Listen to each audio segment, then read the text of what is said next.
Promotional consideration for the Deep Gripping Reality provided by Anchor. When I chose to do a podcast, I had many choices out there, but I chose Anchor for many reasons, not the least of which is that it's free. Now, I really love that there's built-in creation tools that let you record and edit your podcast straight from your phone, or you can use your computer.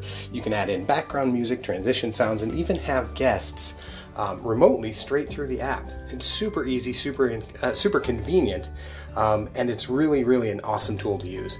Not to mention the fact that distribution can be a pain, but not with Anchor. It distributes your podcast for you in every episode, so you don't have to. You can hear them on Spotify, Apple Podcasts, Google Play.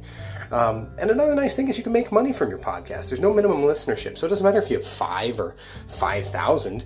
You can make money with every single episode that has a sponsored segment in it. Basically, what I'm getting at is it's everything you need to make a podcast in one place. So download the free Anchor app or go to anchor.fm to get started today. And thanks for tuning in. Now, back to the show.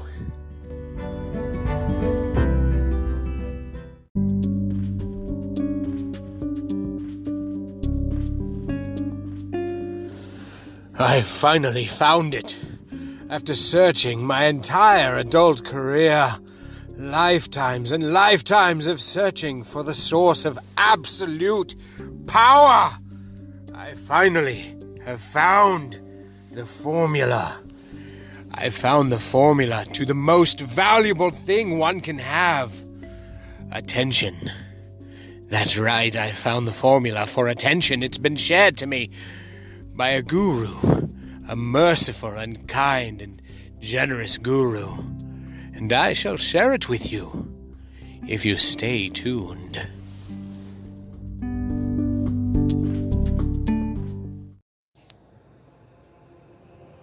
You're listening to the show that goes beyond business and offers insights to enhance your life, both personally and professionally. This is the Deep Gripping Reality Podcast with your host, Stephen J. Adelman. Strap in, it's about to get deep.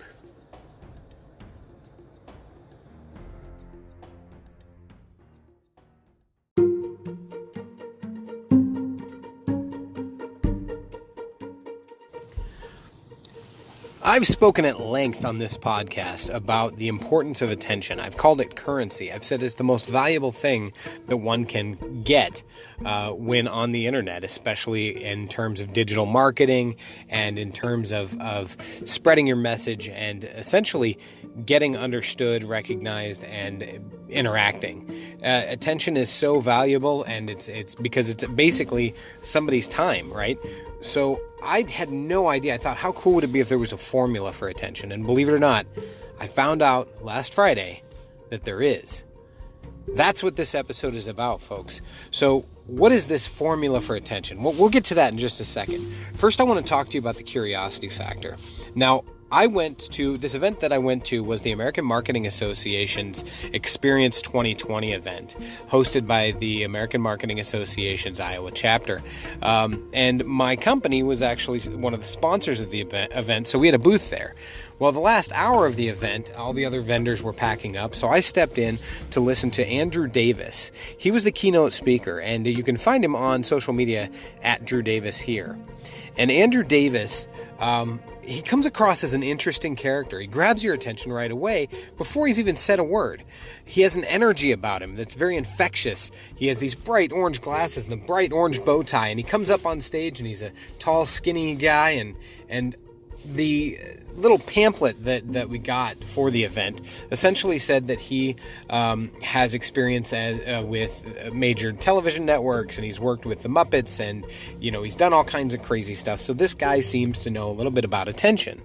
So the thing that was interesting about Mr. Davis here is he brings this box on stage, a pretty good sized box, and he's carrying it on stage, and it looks like it's maybe somewhat heavy. You don't know a lot about the box, but he puts it over on a small pedestal on the other side, like a little stool on the side of the stage. And he says, don't worry about the box. He's like, pay no attention to the box. And of course the audience kind of laughs, because how do you not pay attention to the box, right? And he says that, he starts talking right away about content. So he's speaking my language. Now, granted, he's in a room full of marketers, so he knows what to say. But he said, we've got content all wrong. He says we're given two reasons to keep content short. The first is that everybody has a short attention span, and the second is that we've got no time. So he actually did this great story about how people say that humans have the attention span that's less than a goldfish, and a goldfish has an attention span of 8 seconds. Well, then he goes on to show a video of this goldfish that he saw at a restaurant that he was at, and the goldfish proceeds to come over and pick up a rock and spit it at him. Like, literally, the goldfish is inches from this dude's face, and he picks up this rock and he spits it at him, and he picks it up again and he spits it at him. He picks it up again and he spits it at him, and at this point Drew pauses the video and he says, now, that was about 8 seconds. He did this for 11 minutes. He goes, I can show you the rest of the video. It's 11 minutes long. This goldfish held his attention on dissing me by picking up a rock and throwing it in my face repeatedly for 11 full minutes. So goldfish do have long attention spans. The key here is that, and the reason it's nonsense for humans, is that your audience will pay attention as long as we, the content providers or those seeking attention, are able to grab and hold that attention. Now, the second thing that we're told that we have to keep content short is because people don't have time. The audience has no time whatsoever.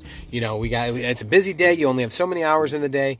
Well, Jeff Bezos has the same number of hours as you, and so does Elon Musk, and for that matter, so does the president, and so everybody has the same number of hours in the day. It's what you do with them, and so nobody has time. Well, Drew called BS on this. We will make time to consume interesting content, and if you want proof, ask those people who have no time what their favorite TV show is. They might tell you Undercover Boss, they might tell you Shark Tank, they might tell you Stranger Things, but odds are they always make time for that. It's important to them. It's content that they find interesting. And what he was trying to say is that when we cut out things and content to make our content shorter, we cut out the most interesting parts. I've actually seen this firsthand. So I write blogs for my company about a lot of the same topics that I put in these podcasts. And the funniest part about it is we use this great software that then can turn the blog into a video. And we can use catchy music and great pictures and blah, blah, blah. But the videos, even though I wrote the content, I know the content isn't boring. At least I don't think it is. And I've been told by readers that it's not. But the videos end up boring.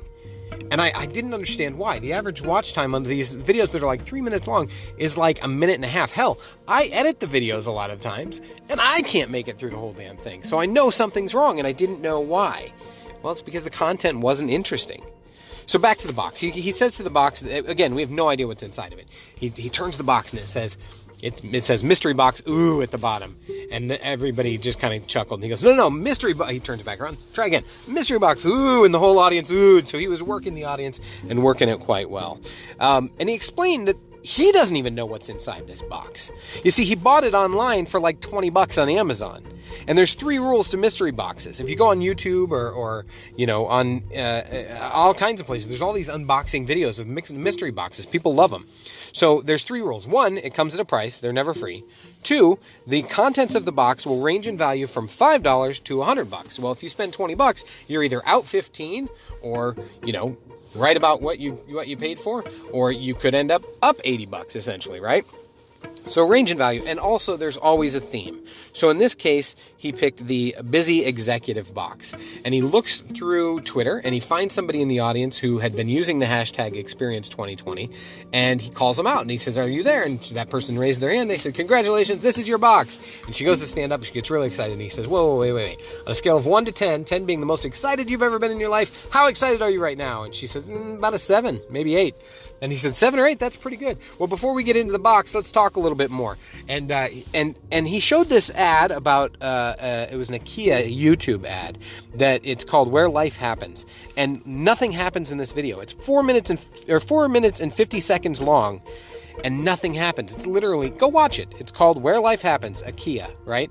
There's subtitles, but this dude's washing dishes and that's it. And he literally tells you you're wasting your time. The average watch time of this video is 3 minutes because people want to see what the hell is happening. They're paying close attention. And then that's another thing that Andrew talks about is he says that when you're paying attention, that's such a weird phrase because you can't buy attention. Attention is something that's earned over time. So he goes back to the box and he says, okay, let's take a look in the box, right? Let's go ahead and take a look. And he goes to start peeling it open and he goes, actually, you know what? First, let's talk about the curiosity gap. And the whole audience gasps because we want to know what's in the box too. We're like, what the hell? So he talks about this concept called the curiosity gap. Basically what that is that there's a gap between what we know and what we want to know. And that gap is filled with three things. They're very powerful things. They can capture and keep attention. The first thing is that using that gap by introducing something that we want to know from where we are, what's established, we first create tension, and then we capitalize on people's deep desire for closure. It's human nature. And if you think about it, there's actually two kinds of people in this world. Those who need closure. Anyway, so then he says, he talks about how it's not about what people want to know, it's what they need to know. They absolutely have to have closure. And the higher the tension, the greater the need for closure. So another example was he showed this video of people putting rubber bands onto a watermelon one at a time.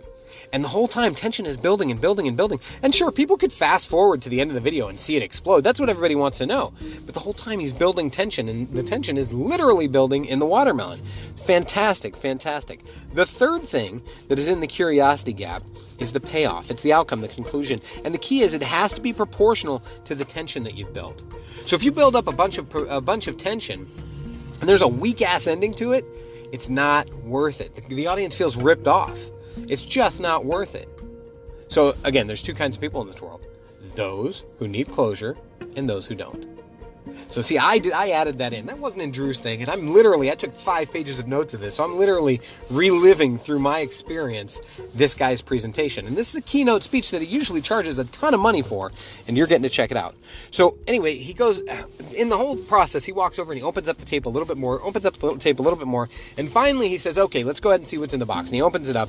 And inside the box, well, honestly, it doesn't matter what was in the box. I know you guys are probably having a 7 moment. What's in the box? But the key is, there were some nice things. There was a nice notebook, a desk organizer, a 24-pack of spiffy colored pens, and a Bob Ross Chia Pet. So, was it worth it? Yeah, probably. Totally worth it to the lady who didn't pay anything. She said her excitement level right before he opened it was like at a 9. So, from a 7 to a 9, and then when she found out what she was getting, she was at a 10. So, apparently she's a big fan of Chia Pets or Bob Ross. But regardless, he said that one of the keys here is that you have to invite people to chase answers.